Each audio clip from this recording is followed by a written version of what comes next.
Tecnologia, gente. Bom, oi, princesas. Então, a gente vai começar. Cara, essa aula, esse mergulho, né? Ele é fantástico. Oi, gente. Obrigada, viu? Por terem respondido. Amo vocês. Mitologia Yorubá.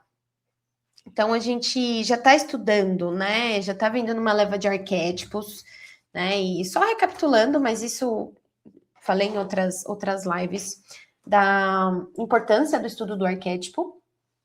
O arquétipo, nós somos feitos de todos os arquétipos, né? É a completude, né? O nosso self, ele só é completo quando a gente atinge, né, essa pizza inteira, quando a gente traz todas as fatias. E para a gente conseguir se ver, né, integrar o nosso inconsciente, a gente conseguir olhar para as nossas sombras, até para os nossos pontos fortes, a gente traz o estudo do arquétipo, porque o arquétipo nada mais é do que uma história sobre a gente mesmo. Então, estudar a mitologia iorubá vai muito além de religião, né? A gente vai entrar num arquétipo cultural. Eu vou trazer até essa ideia. Arquétipos culturais, né? Então, por exemplo, e por que a gente não precisa entrar em religião para poder estudar arquétipos, né? Ainda mais esse que é cultural, né? É africano.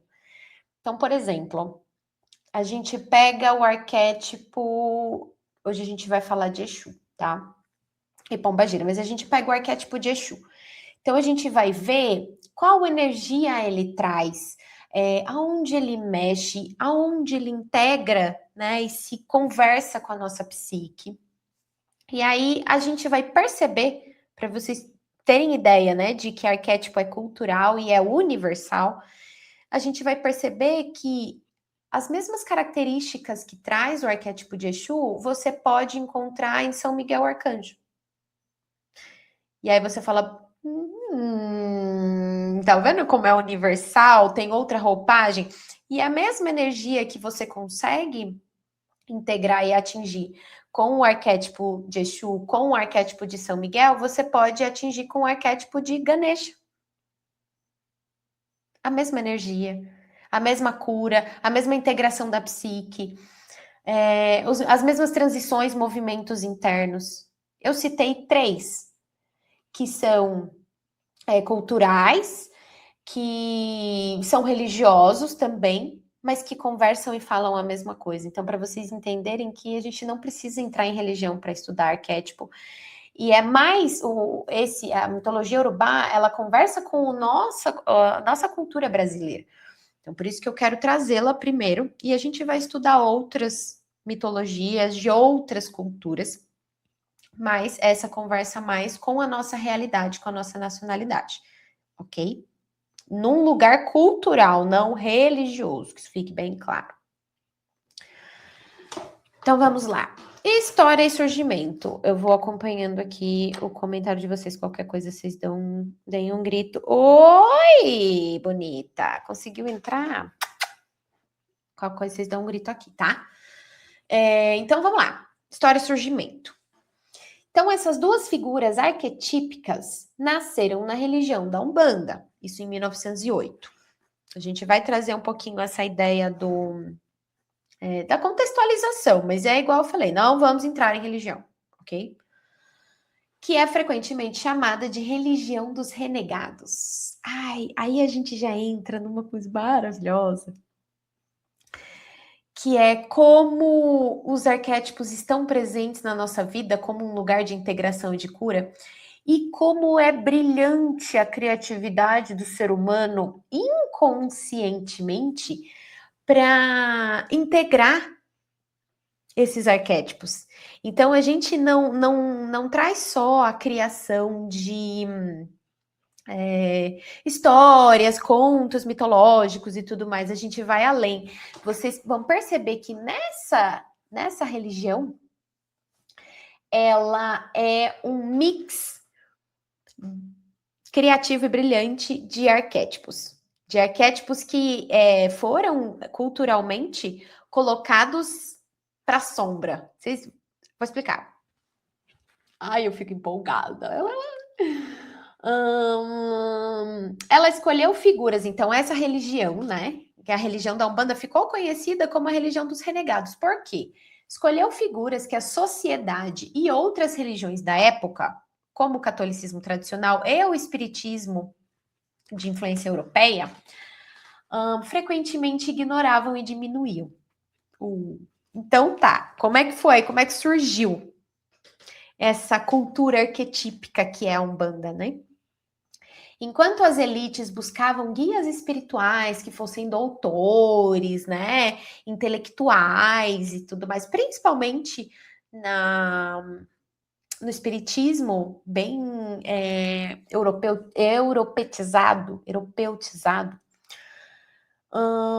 Então as elites buscavam esses guias espirituais ou deixava que fosse manifestado ali nas reuniões religiosas somente guias super, né, acadêmicos, diplomados, médicos renomados, né, pessoas intelectuais e tudo mais. E aí, um dia, né, a Umbanda elevou ao altar o ex-escravizado, o indígena, o marginalizado, a criança e a mulher livre. Então, o que aconteceu? Contextualizando, tá? Culturalmente. Zélio, que tinha 17 anos, ele frequentava reuniões espíritas e nele se manifestou um caboclo. Caboclo é o indígena. E ali falou: olha, aqui a gente, né, não incorpora, né, esse tipo de espírito, né, que a gente não aceita muito bem. Então não vai ser permitido que você incorpore essa entidade. E aí nasceu a Umbanda. Ele saiu e montou uma tenda e falou assim: ó, quem quiser, quem tiver sentindo uma energia, um sei lá o que, quiser vir e incorporar livremente, todos são bem-vindos. Então a Umbanda nasceu. Olha os arquétipos. Então, dentro da Umbanda, a gente tem todas as sombras dos brasileiros, todas as partes reprimidas na cultura brasileira. Então, a gente tem o ex-escravizado, que são os pretos velhos, pretas velhas. Então, tem esse arquétipo dentro da Umbanda que a gente vai estudar, do velho sábio, da velha sábia, que é o ex-escravizado. E a gente vai entender o poder disso, que é maravilhoso, mas não nessa aula. O indígena, que são os caboclos e as caboclas. Então, Brasil, pensa no Brasil. Ex-escravo, super renegado, né? Indígena, super renegado também, marginalizado. Pensa na história indígena. O marginalizado entra aí como o Exu ou a Pombagira, né? Mas como o Exu marginalizado, que fala, que pensa, que bebe, que fuma, né? Também rejeitado. A criança, que a criança na cultura brasileira a gente não tem esse enaltecimento da criança, né? Também é renegado. E a mulher livre, que é a Pombagira. Então, a Umbanda é a religião dos renegados. Por isso que ela é riquíssima em arquétipo.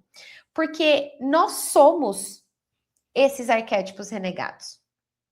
Nós somos culturalmente, nós somos uma somatória dessas energias, né? Porque se a gente pensar no Brasil, a construção brasileira, ela tem os europeus, né? Ela tem inúmeros imigrantes, diferentes imigrantes. Ela tem os ex-escravos, ela tem os indígenas também. E aí você vê culturas muito renegadas. O brasileiro é um verdadeiro caramelo, vira-lata caramelo. Não tem identidade. E por não ter identidade, a gente começa essa aculturação europeia e branca e elitizada e a gente renega tudo que não é isso. Por isso que a Umbanda nasceu. Então, a gente vai estudar esses arquétipos e a gente vai entender onde eles conversam com a gente, ok? E essa religião conta a história do complexo cultural brasileiro. O que a sociedade vê como inferior ou excluído, a Umbanda entende como um mestre de vida que traz a sabedoria da superação e da resistência. Então, é muito bonito. Agora que a gente vai entrar nessa mitologia urubá, a gente vai entrar na nossa. Isso aqui é muito autoconhecimento, tá? Porque isso aqui tá no nosso sangue, né? E isso é muito, muito além, né? De ancestralidade, mas é tão visceral que a gente se renega também. Vocês vão entender. Arquétipo de Exu. Então vamos lá. Tudo certo aqui, ok? Na psicologia junguiana, tem um nome, né, que a gente chama de trickster, que pode ser o embusteiro, o joker.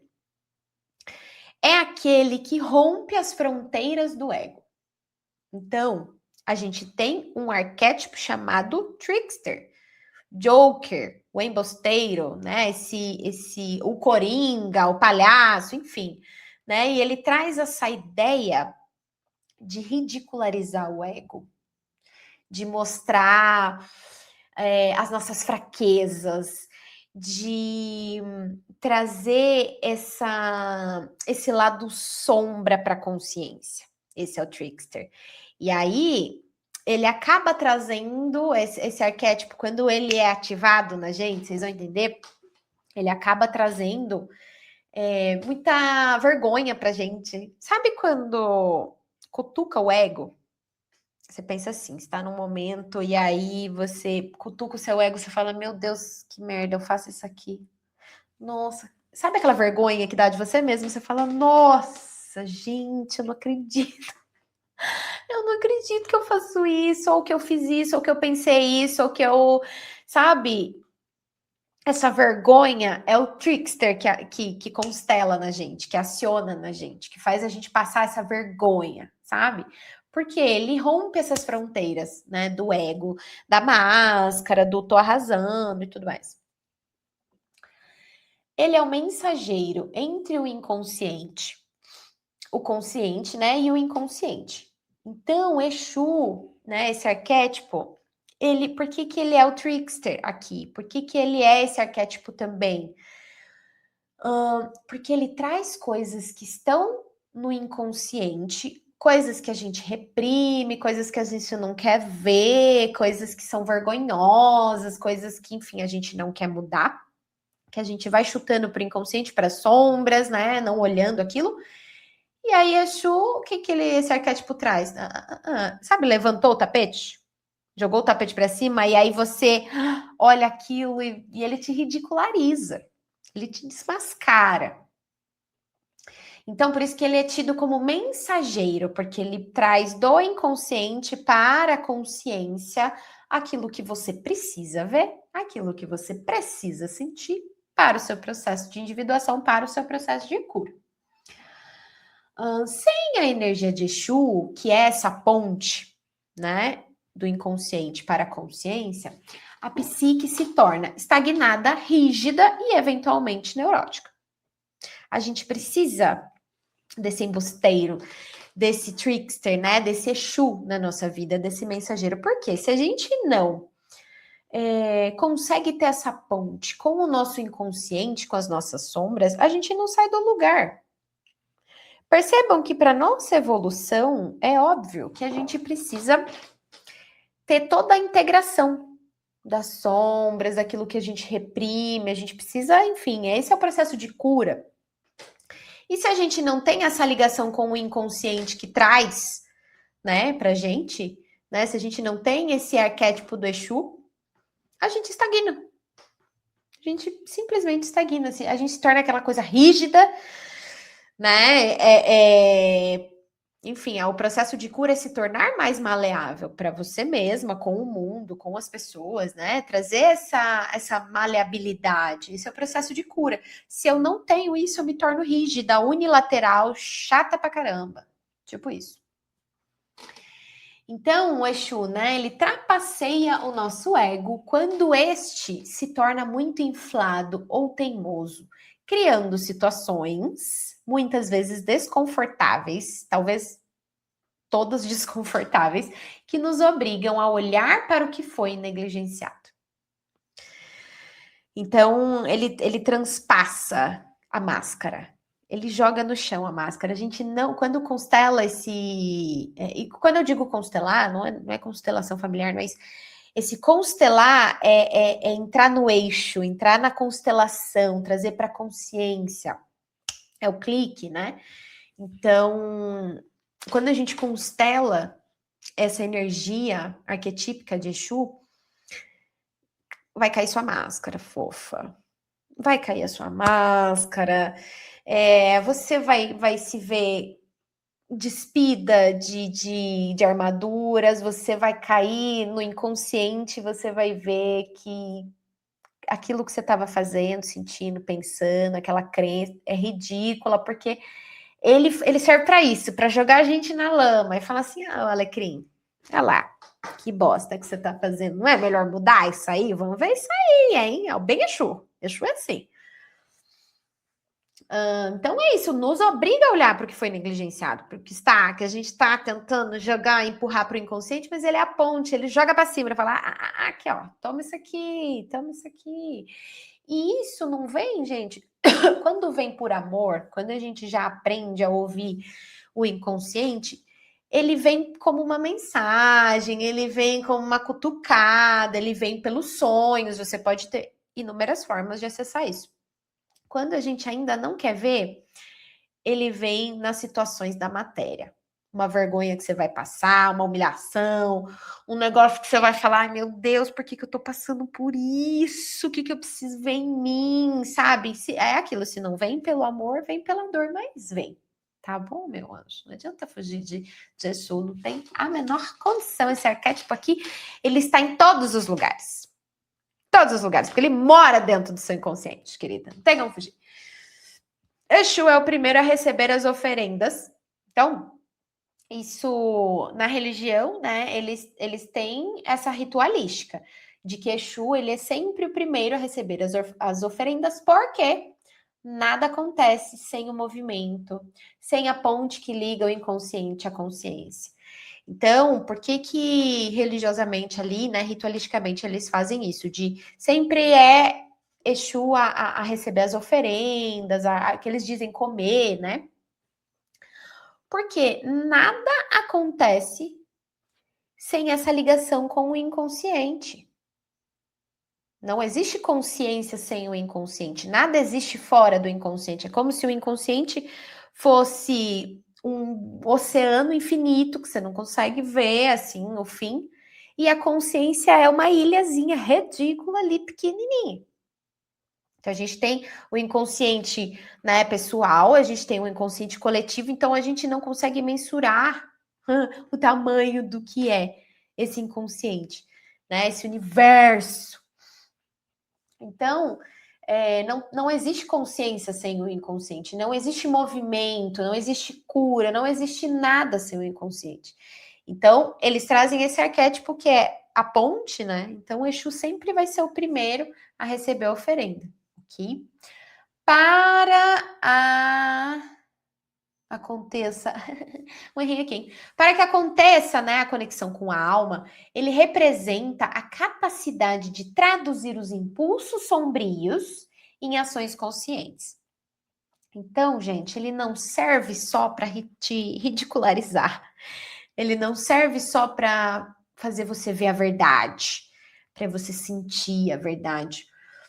Ele também serve para te mostrar que, além de ridículo, você tem a parte sarcástica disso tudo. Você tem a parte que é isso. Eu posso rir, tá tudo bem. Fiz, né? Não tava legal, mas eu posso mudar e eu posso ser uma pessoa melhor. Então, o Exu, ele traz o arquétipo dele, ele traz a risada, né? A gargalhada, né? Que se não for trágico, é cômico. Então, é melhor que seja cômico, né? Eu tenho isso bem em mente, né? Que foi uma fala também que eu recebi. Então, você tem duas formas de olhar para sua vida.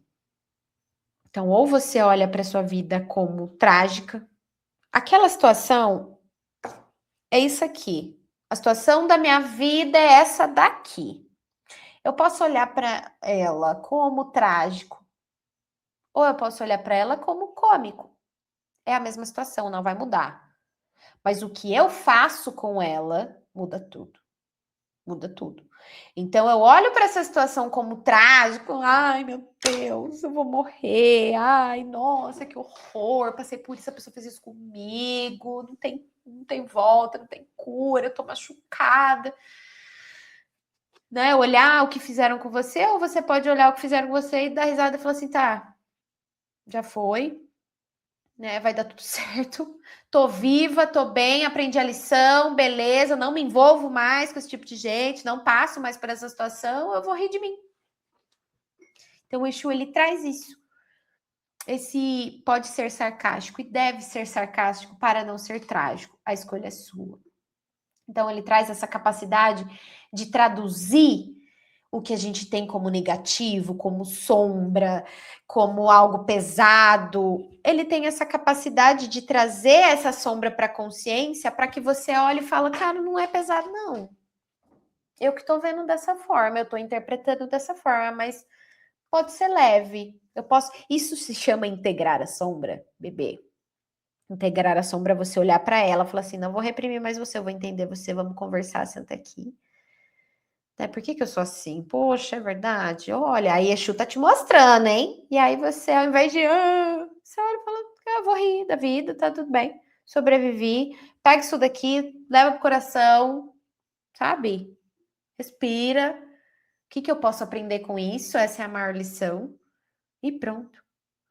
Então, o Exu traz essa conexão com a alma, né? Traz essa...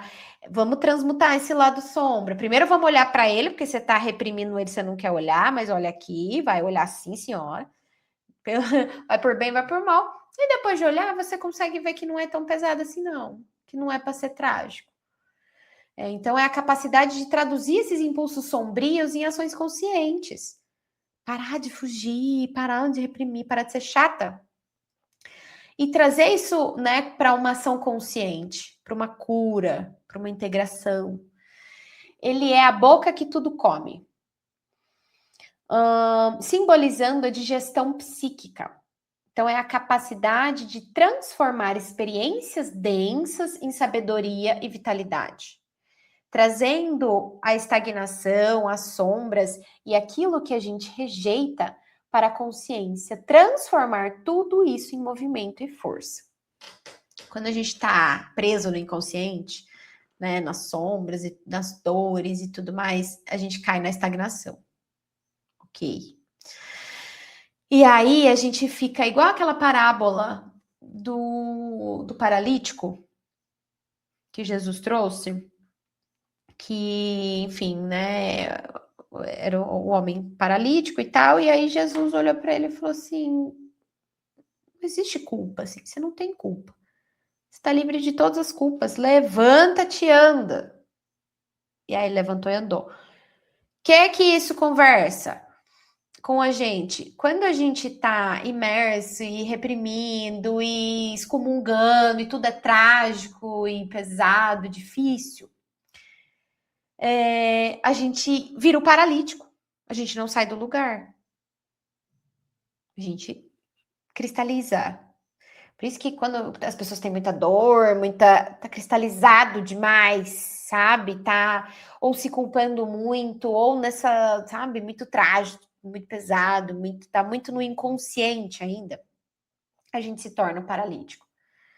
E aí, quando né, essa sacada que Jesus trouxe, tipo, cara, não existe culpa, para. Você tá livre de todas as suas culpas, levanta-te, anda e vai logo, querido, pra vida.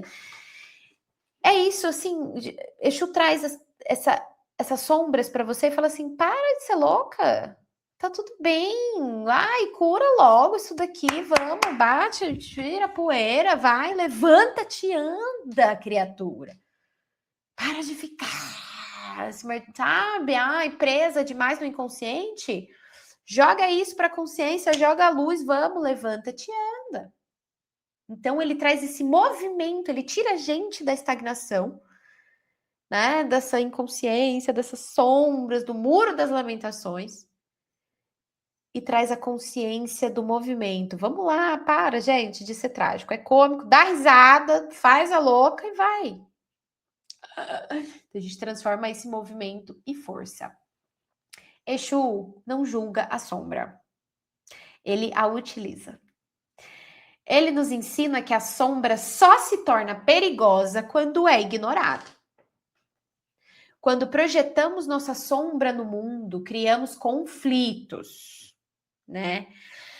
Quando a entregamos a Exu, ou seja, quando a trazemos para o campo da consciência, né, essa ritualística, essa análise, terapia, as medicinas da floresta, enfim, quando a gente entra no inconsciente e traz para a consciência o que é que está acontecendo comigo, por que eu estou sentindo isso, por que eu estou assim, por que eu não saio desse ciclo, por que é sempre a mesma coisa, por que eu não tenho força.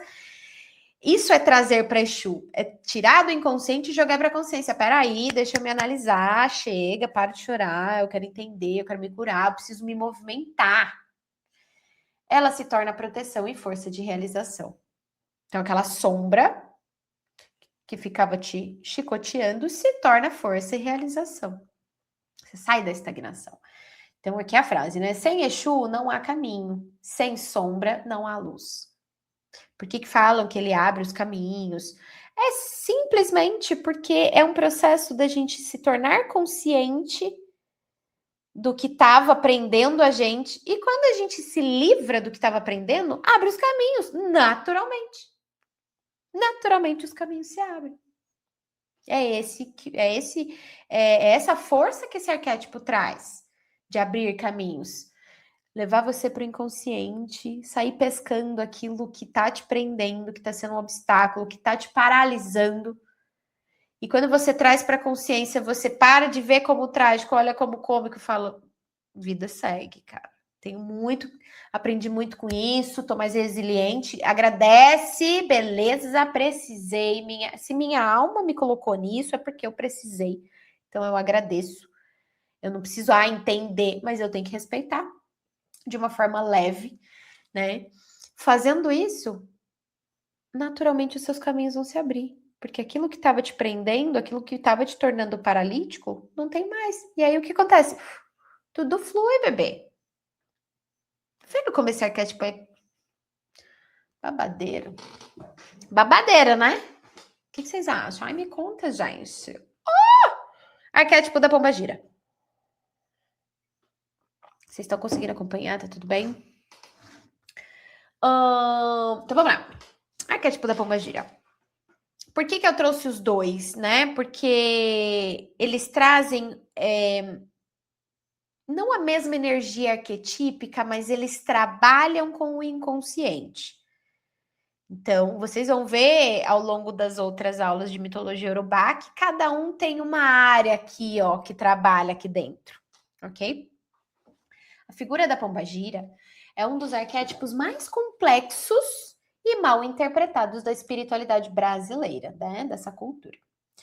Para uma análise profunda, especialmente sob uma ótica psicológica e simbólica, podemos entender essa entidade como a personificação do feminino soberano que se recusa a ser domesticado. Quem já viu as imagens, né, desse arquétipo da pombagira? É sempre uma mulher voluptuosa, com seios fartos, decote, vestido vermelho para chamar atenção, cabelão, né? E toma o seu bom drink, fuma seu bom cigarro. Agora vamos lembrar, né, daquilo que a gente falou no começo da aula, que é essa cultura da Umbanda, ela é dos reprimidos, de tudo aquilo que é rejeitado na nossa sociedade. O tipo de mulher pombagira é super rejeitado na nossa sociedade. É a prostituta. É a mulher falsa, a mulher da vida, que feiura. Então, ela traz esse arquétipo que a sociedade nega. E eu vou mais fundo. A gente também nega. Mulheres também fazem isso. Ou a gente julga a outra. Ai, ela lá, nossa, olha a roupa dela. Ai, ela é fácil. Ai, ela tá saindo com 3 caras. Nossa, que horror.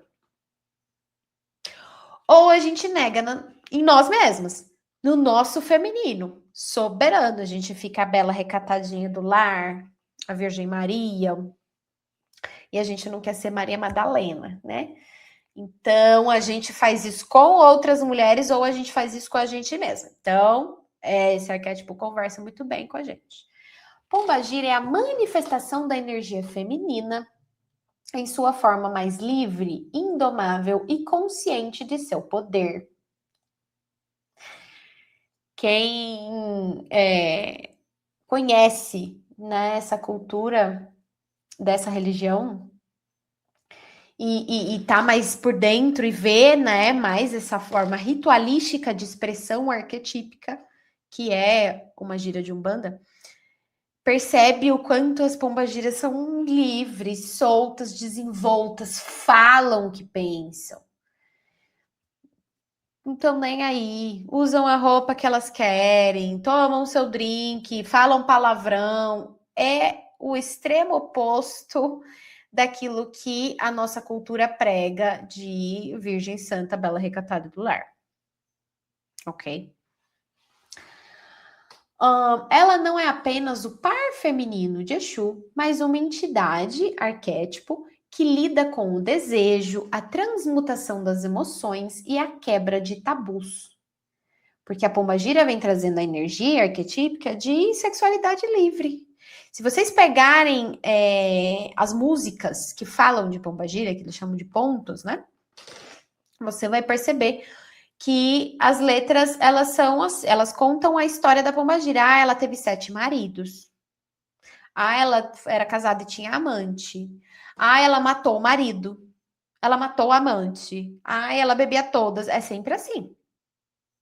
Então, aonde é que ela conversa? Na quebra dos tabus. Porque ela é uma mulher livre, desimpedida, sexualidade livre, usa o que quer, não tem medo de nada, não tem medo de se estressar. Então, a pombagira vem com essa energia do feminino soberano. Que no Brasil a gente reprime, apedreja ela. Ela representa a mulher que detém o conhecimento dos prazeres e das dores do mundo, agindo como uma protetora da autonomia e da autoestima. Então, também nas músicas, né, que falam de pombagira, nos pontos, tem essa ideia, né, que ela passou por dores, que ela foi maltratada pelos homens, por isso que ela mata o marido, né? Aí tem até a navalha. Então, você vê o quanto ela traz essa força, né, de se proteger. Ela sai desse feminino, coitadinha, que, né, precisa ser protegida, a princesa, a donzela, e ela se protege. Ela tem autonomia, ela se protege. Isso é forte, né? Porque no Brasil, as mulheres, dentro desse patriarcado brasileiro, ai, tudo isso que representa a pombagira aqui é completamente negado. E é isso que eu falo, né? Como é brilhante a nossa psique, que ela, através do inconsciente coletivo, ela cria uma religiosidade, um lugar em que as pessoas possam pertencer e traz essa cultura dos renegados como um refúgio. Não é brilhante, né? O ser humano é brilhante, mas meu Deus. A cura que a pombagira oferece passa pela reabilitação do corpo. Muitas feridas do feminino estão ligadas à dissociação entre espírito e carne, né? Todos esses traumas, abusos, né? Medos, dores, enfim, né? A pombagira ela vem trazendo essa cura física também, corpo físico. Ela ensina que o sagrado também reside no prazer, no autocuidado e na estética. Ao limpar as feridas do abuso e da rejeição, ela devolve à mulher o direito de ser dona de seus próprios caminhos e desejos, transformando a dor da exclusão em força de presença. É lindo demais. É muito lindo, né? Essa ideia, assim, o quanto. Esse é o equilíbrio, né? Das polaridades, assim, o quanto culturalmente, né? Visceralmente, a mulher aqui, né? No nosso país, ela é machucada, ela é maltratada, ela é colocada nesse lugar de submissão e tudo mais. Ao mesmo tempo, nasce uma religiosidade que coloca no altar e dá todos os créditos e ovaciona a mulher que a sociedade ainda está reprimindo.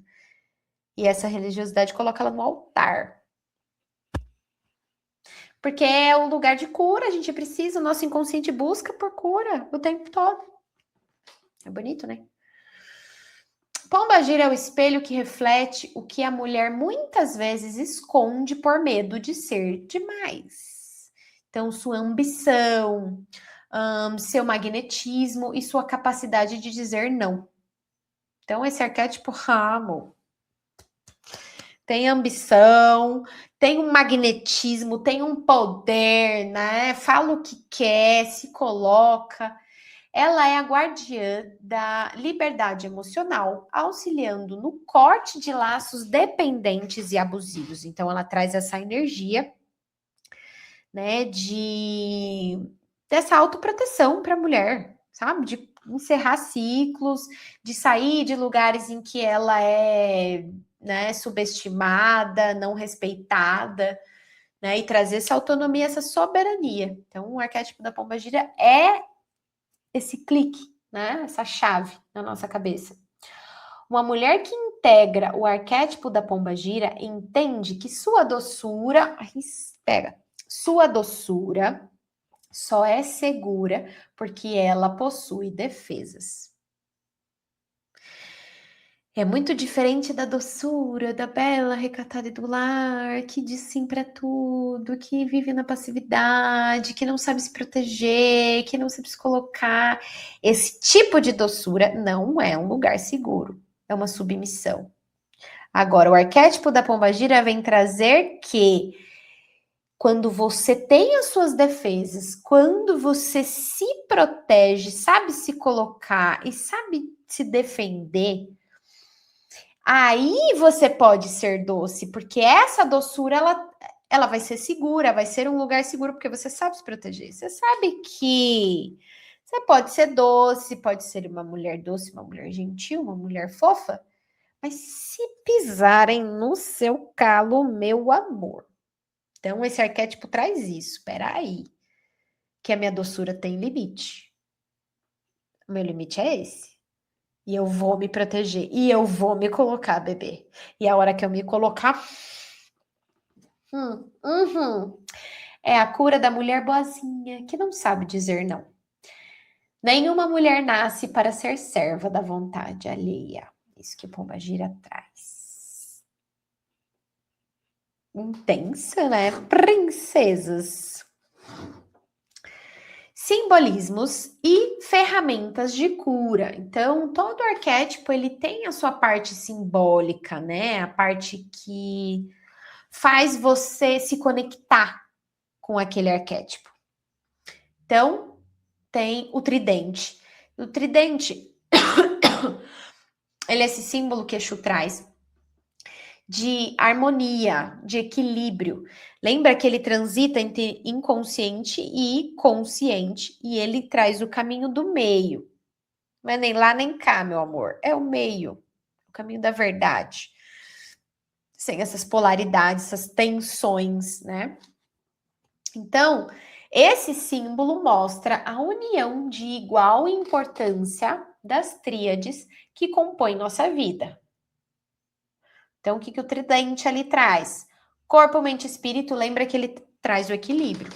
Passado, presente e futuro, eu, você e nós. Então, tudo que é essa tríade, né, que é um polo, outro polo e a união, o caminho do meio, né, para deixar em equilíbrio, ele traz pelo símbolo do tridente. Por isso que ele tem um tridente. A encruzilhada. A encruzilhada é muito falada, né?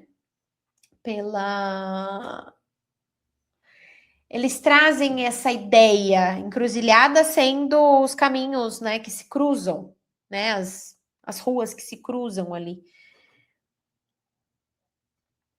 É o local de todas as possibilidades. Ah, isso é muito legal. Onde o inconsciente se cruza com a consciência, onde a sombra encontra a luz. Simboliza o momento em que precisamos fazer uma escolha consciente. Exu e Pombagira são os donos da encruzilhada porque nos ajudam a decidir qual caminho seguir. Então, o que simboliza essa encruzilhada? Né? Esse infinitas possibilidades. Você tem uma rua aqui, você tem uma, normalmente encruzilhada tem 4, né? Então, é ali onde se encontra tudo e da onde pode sair. Aonde chega, onde sai. Aonde você tem outras possibilidades de caminho, você fala, esse aqui eu trilhei, não foi legal. Não, o Exu me mostrou aqui que eu fiz merda, que não foi legal. E tudo bem. Não existe culpa, Exu não julga. Não tem problema. Voltei para a encruzilhada, agora eu vou trilhar outro caminho. A rosa, né, que a pombagira traz. Para o feminino sagrado, a rosa é uma representação biológica e espiritual do aparato reprodutor feminino. Ele é uma vulva, gente, a rosa, linda, linda, uma flor, pétalas, cheirosa, coisa mais linda. É a vulva, é a mulher, é o feminino. O desabrochar das pétalas em camadas concêntricas, né, saindo do centro ali, em volta de um centro, simboliza a abertura da vulva e o colo do útero. Vocês já viram um útero? Vocês já viram um útero? Tem a mana da ginecologia natural aí, enfermeira obstetra, já viu vários úteros. Tirando ela, vocês já viram um útero? O colo do útero. Então, eu vou deixar aqui uma dica para vocês, que eu já fiz mais de uma vez. Quando vocês forem fazer o exame Papa Nicolau, delícia de fazer, né? Aquele lá que põe o espéculo, abre, né? Para coletar ali. Né? Quando vocês forem fazer, peça ou para enfermeira, enfermeiro, para ginecologista ou ginecologista, quem for fazer o raio do exame, peça para. Deixa o seu celular ali perto e fala assim: olha, fulaninho, tira uma foto para mim do colo do meu útero. Do meu colo do útero. Do colo do meu útero. Do meu colo do útero. Tira uma foto para mim. E aí, minha filha, você vai ver a coisa mais linda do mundo. Eu já fiz isso 2 vezes. Né? Porque a gente precisa ver, a gente precisa se conhecer, a gente precisa se entender, a gente precisa. Com um espelhinho, a senhora não vai conseguir ver o colo do útero. Então, quando for fazer o exame Papa Nicolau, pega o seu celular, fala assim: tira uma foto para mim para eu ver. Você vai ver aquela coisinha ali. E vai estar saudável, eu sei que vai. Seu útero vai estar saudável. Estou decretando. Vai estar rosinha, coisa mais linda. E tem um buraquinho no meio, assim, e ele é uma conchinha, parece um buraquinho. Ai, é coisa mais linda. Ai, é através daquele portal que tudo acontece. Não só de passar uma criança, não, né? É o maior milagre desse universo. Entrar um espírito aqui, sair um ser humano. Mas não só isso. Mas é o útero. É onde tudo acontece. É onde a gente passa por transmutações. É onde a gente aterra as nossas emoções, as nossas energias, né? Nesse cálice, na pelve, onde tem água, é o útero, acontece tudo. Né? Esses fluxos mensais, para quem não toma contraceptivo, mas esses fluxos mentais de descarga, reconexão, morte, renascimento, você fala, cara, o corpo feminino é a coisa mais preciosa, mais bela, mais linda, mais rica, é um templo sagrado. Então, o fato de trazer a rosa, não só a pombagira como arquétipo traz esse símbolo, mas você tem Maria Madalena e o caminho das rosas, você tem rosas simbolizando e trazendo, né, os arquétipos femininos muito em várias culturas. Em várias culturas, para vocês verem que arquétipo é universal, não importa qual é o rótulo. É tudo a mesma coisa. Então, simboliza a abertura da vulva e do colo do útero. Não apenas no sentido sexual, mas como portal da vida. É a mandala da criação. Putz, forte. É a mandala da criação. É daqui que tudo nasce. Todos os seres humanos saíram de um útero. É a mandala da criação, amor. Todo mundo saiu de um útero, não tem, não tem essa, não. No misticismo, a rosa é o ponto central onde o espírito se manifesta na matéria. Para a pombagira, usar essa flor é afirmar que o corpo feminino é um templo sagrado onde o espírito se manifesta e a vida nasce. É onde o espírito se manifesta e a vida nasce, amor. É no corpo feminino, não é em outro lugar. Só pode na mulher. Tem essa possibilidade.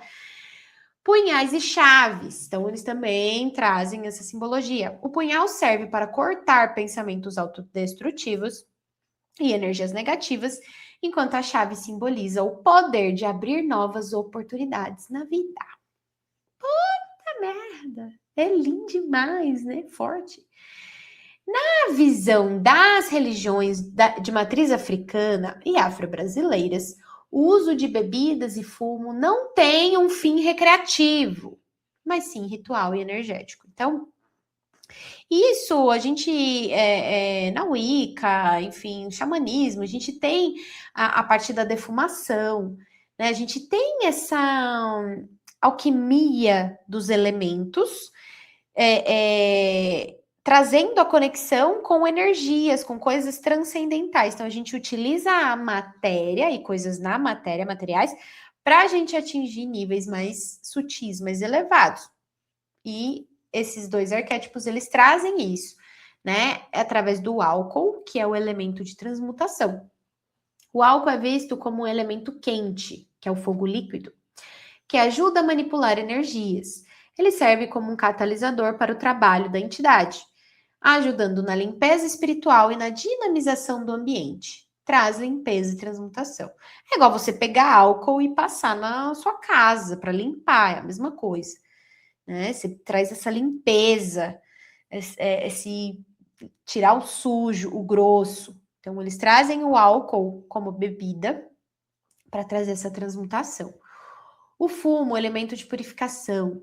A fumaça é considerada um condutor de intenções e um agente de limpeza. Isso em várias filosofias, religiões, utiliza-se a fumaça, a defumação. Ela ajuda a defumar e limpar a aura das pessoas, dissipando energias estagnadas. O ato de soprar a fumaça representa o elemento ar e o uso do sopro vital para direcionar o axé, que eles chamam de axé, que é a força vital, que é, enfim, a pranayama, que várias filosofias vão ter diferentes nomes, mas é a força vital, a energia da criação. A ponte com o humano. Então, como Exu e Pombagira são os arquétipos que a gente tem. Por que a gente fala que Exu e Pombagira eles são muito próximos da gente? Porque arquetipicamente eles conversam com as nossas dores o tempo todo. É diferente de você pegar o arquétipo de Kali, né? Da deusa indiana, que é deusa demônia, que tem vários braços, também que dança, que mata, que ceifa, que desceu e saiu do umbigo de Durga, que desceu no leão. Não conversa muito com a nossa realidade, creio eu. Agora, quando a gente pega Exu e Pombagira, esses dois arquétipos, eles conversam muito com a gente, porque eles são a gente, eles estão muito próximos. A gente simboliza eles como seres humanos, eles não têm vários braços, não saiu do umbigo, não desceu num leão do espaço, não tem essas coisas, né? Você pega esse arcanjo, você pega outros arquétipos que estão bem distantes da nossa realidade, mas esse arquétipo do Exu e da Pombagira, eles estão muito próximos a nós. Então, a gente traz essa proximidade como algo muito forte, porque eles são, né, arquetipicamente seres humanos, eles também têm as dores, né? Ai, a pombagira, ela foi traída, e aí ela traiu, e ela tem 7 maridos, e ela sofreu, e ela foi prostituta. E você fala, caraca, bicho, esse arquétipo tá muito pertinho de mim, né? Exu marginalizado, Exu comerciante, Exu foi passado para trás. Aí você fala, caraca, bicho, conversa muito comigo isso. Então, como são arquétipos mais próximos da experiência terrena, esses elementos funcionam como pontos de contato, esses símbolos, né? Eles utilizam substâncias que fazem parte do nosso mundo material, do nosso dia a dia, para realizar trocas energéticas entre o plano espiritual e o plano físico. Então, lembrando que quando a gente mexe com arquétipos, uma força arquetípica, a gente mexe com consciências elevadas, a gente mexe com trocas transcendentais, né? Então, para a gente tornar isso mais íntimo, tornar isso mais terreno, tornar isso mais palpável aos nossos olhos humanos, a gente precisa desses elementos para se tornar algo mais crível, para se tornar algo mais íntimo. Então, a gente precisa desses elementos, desses símbolos arquetípicos. Integrar esses arquétipos na psique significa reconhecer que as forças que eles representam não são externas, mas partes fundamentais da experiência humana que precisam ser trazidas para a consciência. Então é isso, todo arquétipo que a gente estudar, seja de conto de fadas, mitos, arquétipos de religiões, não importa. Todos os arquétipos são partes nossas, porque pertencem ao inconsciente. Tudo que pertence ao inconsciente é nosso. Somos nós estamos imersas no inconsciente coletivo e tudo mais. Então, são coisas que fazem parte da gente. Então, a gente estuda o arquétipo, estuda a simbologia, estuda a luz, sombra, que energia traz e integra, aceita e fala isso daqui, tá conversando comigo, beleza, vai virando essas chaves. Por isso que eu falo e ressalto, não vai ficar jogando no YouTube, ativar o arquétipo da Cleópatra, ativar o arquétipo da sereia, que eu já vi sereia, já vi esse também, do unicórnio. O que você tá fazendo, Flor? Peraí. Que energia você tá mexendo? O que você tá trazendo? Porque lembra que o arquétipo é você. Ele vai mexer com uma parte da sua do seu inconsciente e trazer para a consciência que às vezes você nem sabe o que vai acontecer. Então, calma lá, parcimônia. Eu fico nervosa com esses assuntos, menina, porque é perigoso mesmo. Integrando o arquétipo de Exu. É a nossa capacidade de. Então, aonde esse arquétipo conversa com a gente, ok? É a nossa capacidade de confrontar a sombra e romper com a repressão. Romper com a repressão é, ai, para de ficar dando uma de louca, fingindo que não tá vendo, esconde, não quero, ai, cheio de crença limitante, chata pra caramba. Então, quando a gente sente esse arquétipo de Exu, é o momento de mergulhar no inconsciente e falar, tá na hora. O levanta-te anda, né? Que Jesus falou pro paralítico, falou pro paralítico, ele com certeza ele pensou assim, para de ser louco. Para de ser bobo, não tem culpa, não tem que ficar com essas coisas, essas picuinhas, levanta-te anda. Então o Exu fala para você, para, levanta-te anda, mulher. Pega todas essas sombras que você tem, transforma em potência, né? Transforma em movimento, vamos. Como trickster, Exu não apenas abre caminhos externos, mas encara os labirintos internos. Ele nos força a olhar para o que escondemos sob o tapete. Então, o que ele traz, né? Essa queda do ego. Ao usar o erro ou a peça, né? Aquela humilhação que a gente passa, às vezes, ele destrói a imagem inflada que criamos de nós mesmos. Essa descida à humildade é o que permite o movimento real, pois quem está estagnado na própria soberba não sai do lugar. Simples assim. Integração do trauma. Ele nos mostra que a evolução só acontece quando paramos de fugir das nossas inseguranças e as integramos como parte da nossa história. Então é isso, eu vou parar de olhar para tudo, para minha vida, enfim, como algo trágico. Fizeram comigo, aconteceu, tô dodói, não aguento mais, queria voltar no tempo. Então, integrar esse arquétipo de Exu é trazer tudo isso que você está renegando para a consciência e falar, olha, precisou, passei, foi. O que eu preciso aprender com isso? Agora reseta, levanta-te e anda. Aí você vai para a encruzilhada, aí você volta para a encruzilhada, cheio de novas possibilidades, novos caminhos. Você fala, então eu posso trilhar outra coisa, não preciso mais ser a vítima aqui. Quero sair do caminho da vítima, volto para a encruzilhada, vejo outro caminho, eu vou por ali, aquele ali parece melhor. Uhum. Integrando o arquétipo da pombagira.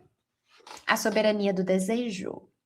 Ela representa a ruptura com o arquétipo da mulher santa ou submissa, que a sociedade exige para que a mulher seja aceita. Então, o que a pombagira nos traz, né? O que esse arquétipo nos traz? Sexualidade e liberdade. Ela usa a roupa que quer, ela fala o linguajar que quer, ela é livre sexualmente. A sexualidade aqui não é sobre o outro, mas sobre a própria libertação e o prazer de existir em um próprio corpo.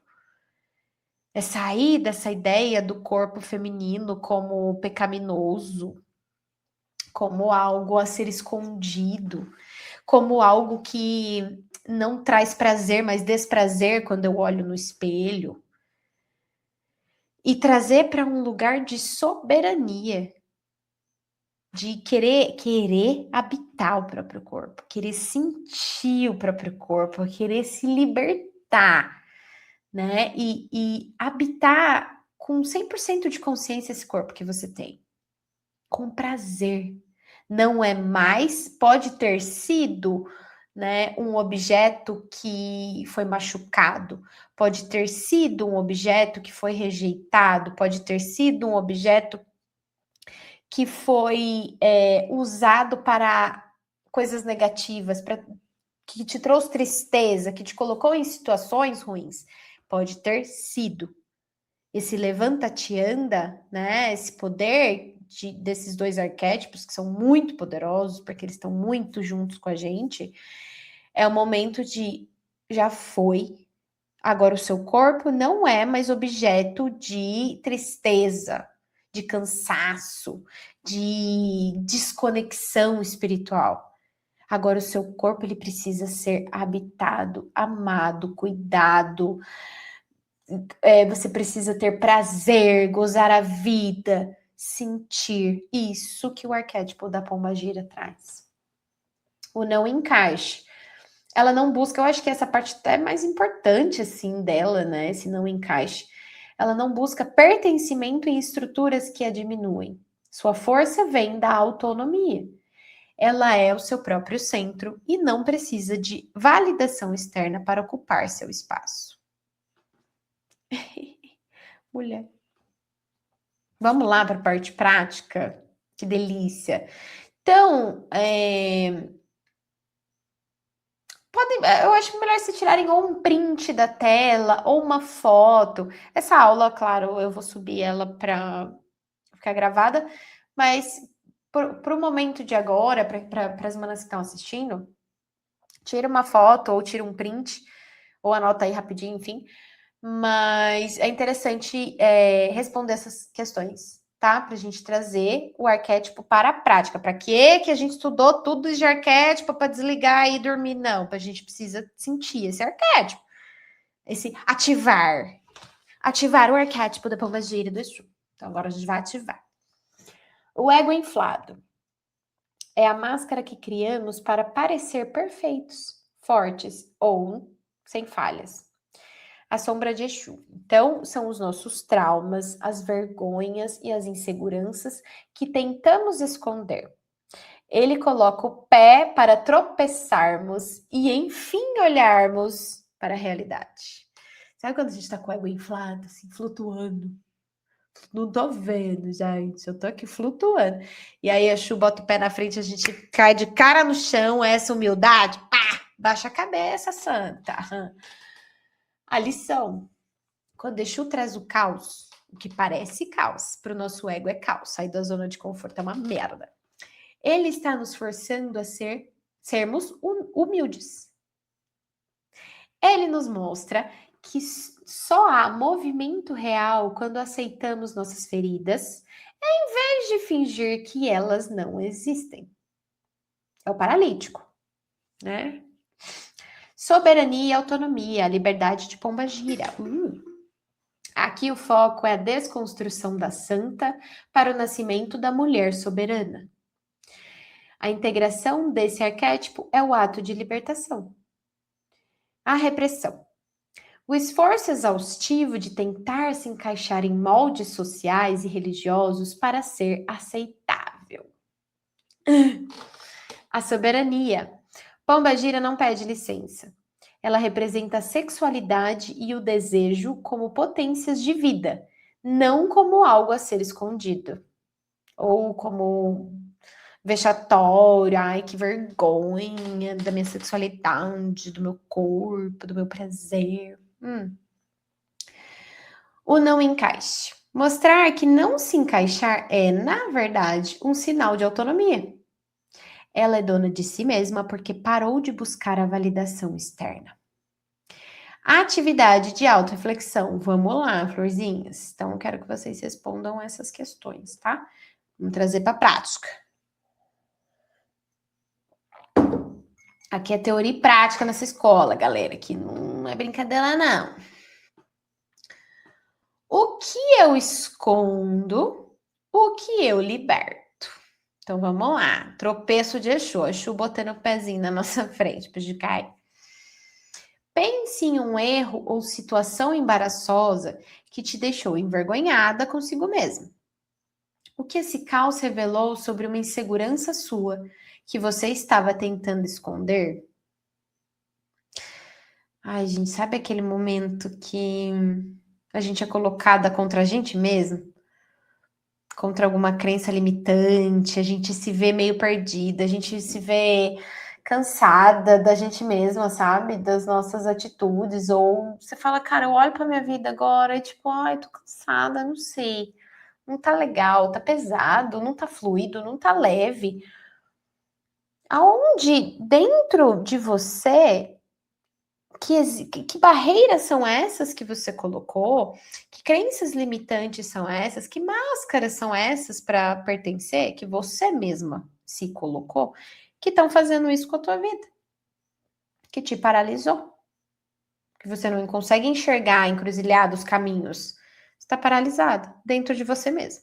Então, o que é que você está tentando esconder? Está tentando não ser, para não parecer, para não ser falada, para não. O que é que está acontecendo? O brado da pombagira. Em qual área da sua vida você sente que está se diminuindo para caber no que os outros esperam? O que aconteceria se você simplesmente parasse de tentar se encaixar? Gente, o que aconteceria? Puf, não precisa mais se encaixar. Para, você pode ser você mesma agora. 1, 2, 3 e vai. Ai? O que será que aconteceria? Legal, né? Interessante, né? Então, esses dois arquétipos, eles falam, né? Eles parecem muito próximos da gente, né? Porque eles trazem essa intimidade por terem tido, né? Uma vida terrena. Historicamente, esse arquétipo traz isso, né? Foram espíritos que já viveram, já passaram pela encarnação, então eles sabem o que é sentir tudo isso e tudo mais. Isso eu acho muito interessante, né, da mitologia Yorubá, que conversa muito com a gente, assim, muito legal. Então, ativem, né, esses dois arquétipos dentro de vocês e pensem, façam, comecem a fazer essa ponte do inconsciente para a consciência. E isso vem nos sentimentos. Eu falo, gente, o corpo não mente. Como tá o corpo de vocês? Como tá os sentimentos, as emoções, né? Como é que tá a vida de vocês? E aí vocês vão, olha para a vida, mergulha no inconsciente. Peraí, o que que eu preciso ver em mim, cara? O que que eu preciso